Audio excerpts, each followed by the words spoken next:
le climat qui a prévalu dans ce conseil. Je tenais d'abord à féliciter l'ensemble des membres du conseil municipal, surtout ceux qui ont pu répondre présents à ce premier conseil après notre installation. Et leur féliciter et surtout les encourager et leur dire toute ma satisfaction à ce déroulement de ce premier conseil.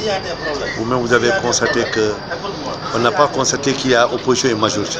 On a constaté des représentants des populations de la commune de Baléga. Et ça, c'est extrêmement important pour nous en tant qu'exécutif de voir qu'autour de ma personne, tous ceux qui sont là ont oublié leur parti, mais ce sont des représentants des populations de la commune. C'est ce qu'ils ont montré aujourd'hui à travers d'abord leur discours, mais aussi à travers leur participation au débat. Ce qui a fait que le conseil a été très long, mais on a permis à chacun de s'exprimer, de dire ce qu'il pense, de parler de ses orientations et de ses institutions et de poser les préoccupations des populations et certains de leur quartier. Et ça a été un débat riche, animé vraiment un débat serein que je salue et je souhaite que cela continue pour toujours durant les 5 années à venir, parce que c'est Vélingara qui gagne dans cette unité, dans cette paix, l'unité non seulement des cœurs mais aussi des esprits qui a prévalu aujourd'hui au niveau de ce conseil. On a fait des autorisations spéciales, vous savez, il y a le budget primitif, il y a les autorisations spéciales, ce qui fait le budget. Aujourd'hui, on avait déjà fait le budget primitif à la fin de l'année, on avait déjà voté ce budget. Aujourd'hui, ce sont des autorisations spéciales que nous avons votées et vous avez vu ce qui s'est passé, ça a été voté à l'unanimité, que je salue.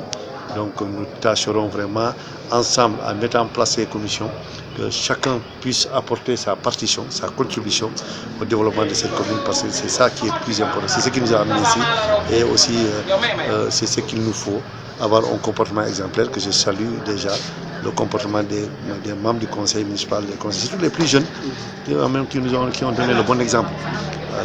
Vraiment, merci encore une fois. Aujourd'hui, on a l'investissement que nous avons voté aujourd'hui, je pense que c'est environ 170 millions que nous avons voté ce matin. C'est à l'aéroport de 33 millions, il y a 40 millions de fonds de concours, il y a aussi 100 millions de parcelles, ce qui fait un ordre de 170 millions d'investissements que nous avons voté aujourd'hui et un budget de 64 millions de fonctionnement. Voilà, c'est ça, ça part vraiment des écoles.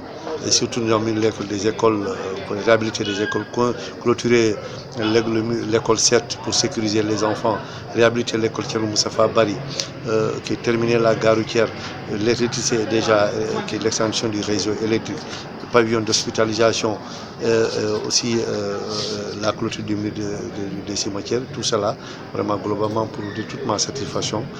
La construction aussi de nouveaux pavillons d'hospitalisation au niveau du poste santé de Afia, tout cela a été voté aujourd'hui à l'unanimité et pour le bonheur des populations de la commune que nous représentons. On est en train de concerter avec bonheur avec les populations que les chantiers là continuent et qu'au-delà de ce que les gens pensent, ce n'est même pas ça de la télé, c'est du goudron. La voie ici, du goudron que cette commune. Et nous allons encore réaliser d'autres projets qui sont en cours, qui vont venir avant la fin, nous allons pouvoir démarrer avant la fin de l'année, dans le cadre aussi de la voie de la commune. Donc ce n'est pas des chantiers. Vous avez vu que les travaux ont déjà accéléré les travaux et pour vous dire que vraiment le travail continue et Inch'Allah nous comptons avec l'aide de Dieu et le soutien des uns et des autres.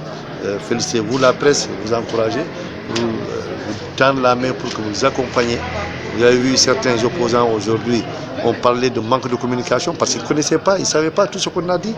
Et ils ont insisté sur cette communication et je pense que c'est important de mettre l'accent sur cette communication. Et nous ne pouvons pas le réussir sans vous, compter sur vous pour quand même vulgariser, sensibiliser, informer les populations. Parce que la bonne décision découle de la bonne information et la mauvaise décision découle de la mauvaise information.